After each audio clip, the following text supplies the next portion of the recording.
ಓಂ ಶ್ರೀ ಗುರು ಬಸವಲಿಂಗಾಯ ನಮಃ. ಸರ್ವರಿಗೂ ಶರಣು ಶರಣ.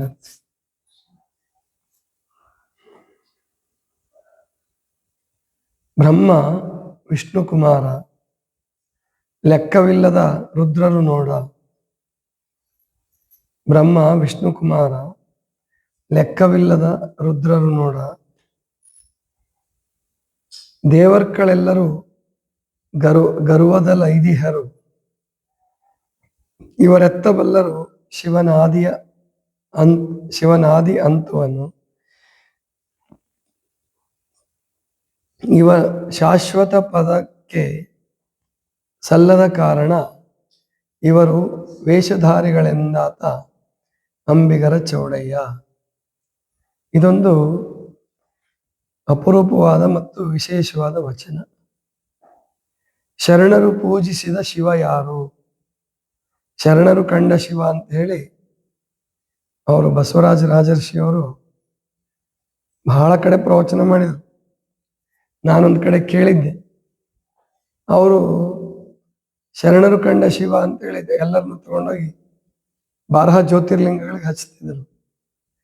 ಇಲ್ಲ, ಅದು ಶಿವನ ನಿಜ ಸ್ವರೂಪ ಅಲ್ಲ. ಪರಮಾತ್ಮನ ನಿಜ ಸ್ವರೂಪ, ಶಿವನ ನಿಜ ಸ್ವರೂಪ ಯಾವುದು ಅನ್ನೋದನ್ನ ಅಂಬಿಗರ ಚೌಡಯ್ಯನವರು ಹೇಳ್ತಾರೆ.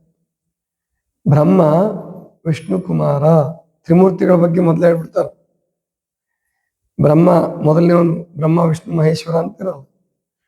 ಬ್ರಹ್ಮ ವಿಷ್ಣು ಕುಮಾರ ಅಂದ್ರೆ ಬ್ರಹ್ಮ ವಿಷ್ಣುವಿಗೆ ಮಗನಾದ, ನಾಭಿಯಲ್ಲಿ ಹುಟ್ಟಿದ ಅಂತ ಹೇಳ್ತಾರೆ.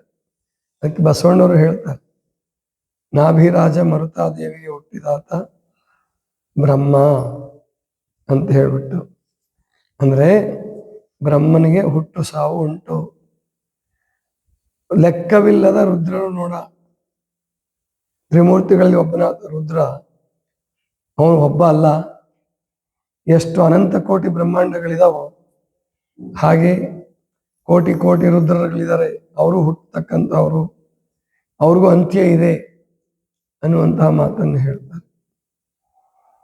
ದೇವರ್ಗಳೆಲ್ಲರೂ ಗರ್ವದ ಲೈದಿಹರು, ಅಂದ್ರೆ ಎಲ್ಲಾ ದೇವತೆಗಳು ಗರ್ವದಿಂದ ನಾನ್ ಮೇಲು ಅಂತ ಹೇಳಿ ಹೊಡೆದಾಡಿ ಬಡದಾಡಿ ಅವ್ರಿಗೆ ಇವ್ರು ಶಾಪ ಕೊಟ್ಟು, ಇವ್ರಿಗೆ ಅವ್ರ ಶಾಪ ಕೊಟ್ಟು, ಆ ಭಕ್ತನಿಗೆ ಇವ್ರ ಕೆಣಕಿ, ಈ ಭಕ್ತನಿಗೆ ಅವ್ರ ಕೆಣಕಿ, ಒಟ್ಟು ಜಗಳ ಜಗಳ ಜಗಳ.